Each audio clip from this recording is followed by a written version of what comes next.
My mum named me Rachel Hayward, and when I met my husband, I became Rachel Rankin.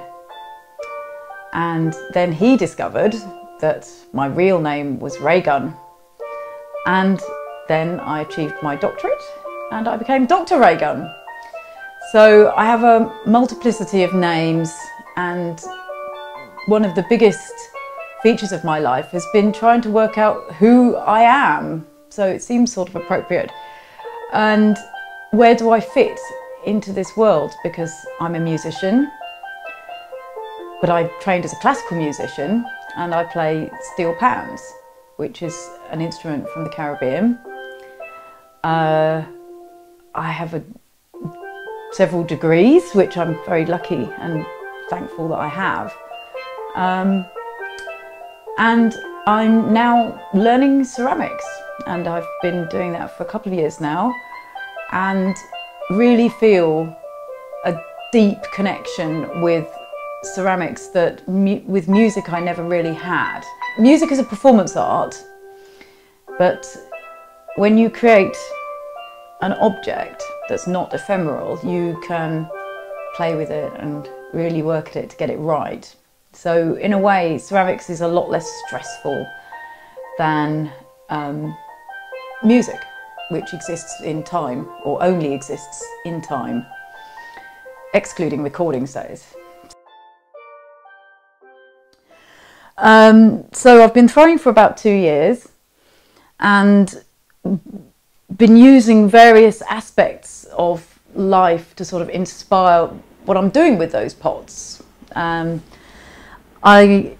fascinated by the idea of identity, as I said before, trying to work out who I am and what I am and the things that mean things to me and how to say something about that. The last few years have been tumultuous in sort of world events and politics, and just that sort of coincided with when I was starting to learn to make pots. And I felt so angry about things I saw going on in the world that I really wanted to express the way I feel about that. So I decided to name my little new pottery Peace Pots, because I wanted to challenge the ideas of the violence and the anger and the division that we're seeing in society. And also I was amused by the pun, Peace Pots. I've been suffering a little bit from insomnia and spend a lot of time lying awake in bed or dozing, and it's those times that I find that I get ideas for pots and ideas of things I'd like to make.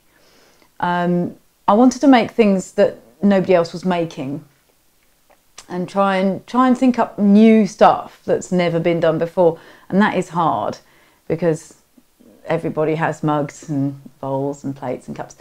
So I have actually dreamt up designs, which is fun, and then run to the bathroom to get a piece of paper and a pencil and write them down before you forget what it was. And I've got a few bits and pieces that I've made that aren't, well, I think they are, I think they're unique, but I'm not sure. So I hope they are. We've got the Marblarium, which for your sophisticated dinner parties. After dinner, you take the lid off and you can play a drinking game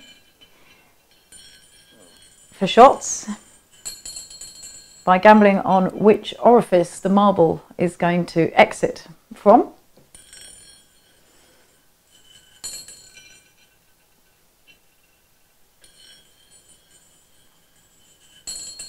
Together. So this little chap is the star of one of his books called The Abominable Showman, and he is a vegetable lamb. And the myth is that there is a plant in Tartary which grows sheep on it. It's a bit difficult to explain. This is a real mythological creature, by the way, not one that was invented by Robert Rankin. The vegetable lamb, it has leaves and a stalk, and the lamb grows on the end of a long stalk. And it's actually a rather tragic creature because it can only eat the grass within the diameter of its stalk. So eventually, once it's eaten all the grass, it will starve to death, and it's actually a very poignant and tragic little creature. So I made this one here out of terracotta. I'm actually very pleased with it because it's I prefer, I think, throwing to hand building, and building something like this, it's quite heavy, and you have to get the clay to exactly the right dampness so that it doesn't collapse under its own weight. But I think I managed to capture a little something of vegetable sheepness about him, and he is obviously the king sheep because he's got a crown on. And okay. So this is the Book of They. 12 songs, song lyrics, illustrated, and hopefully bound in ceramic covers. I'm actually very pleased with the way it's come out. It didn't really turn out how I expected, because I started off doing lino cuts and quickly discovered that although I like lino cutting and I'm quite pleased with the results, I love ceramics. So the first 5 pictures were done with lino printing, and the other pictures done with ceramic tiles. So we have our cover. It's not bound yet because we've still got 2 more pages to produce. So I was trying to think, what would a small girl like? Skulls and hearts, obviously. And the pages are felt with the lyrics all on the left-hand side and illustrated on the right-hand side. I've tried to be quite creative with my illustrations and not just do a simple sort of plain illustration of the lyrics, trying to pick out some motif or something that's not the obvious main chorus or idea from the song. So this one's the famous Particle Man. Those of you that know the song will understand. We've got some lino cut ones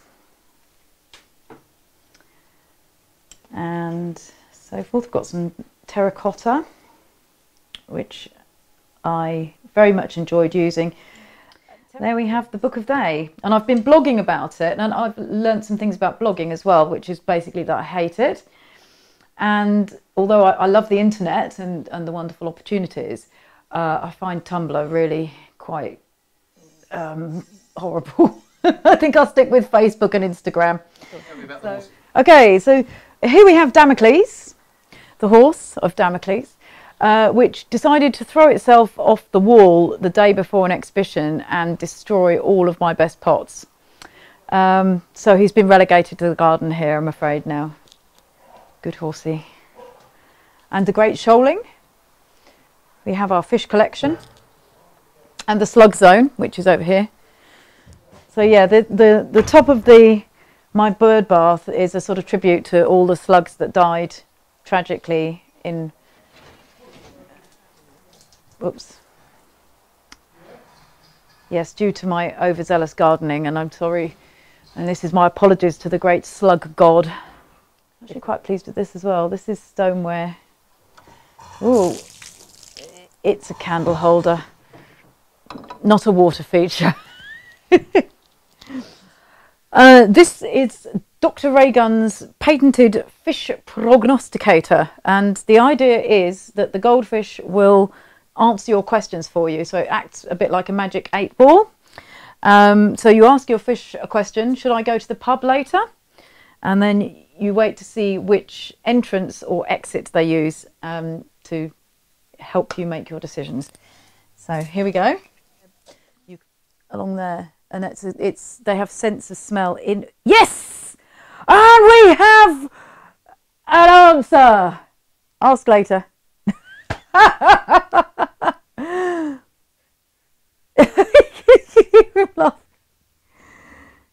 Thank you, Big D. Well done.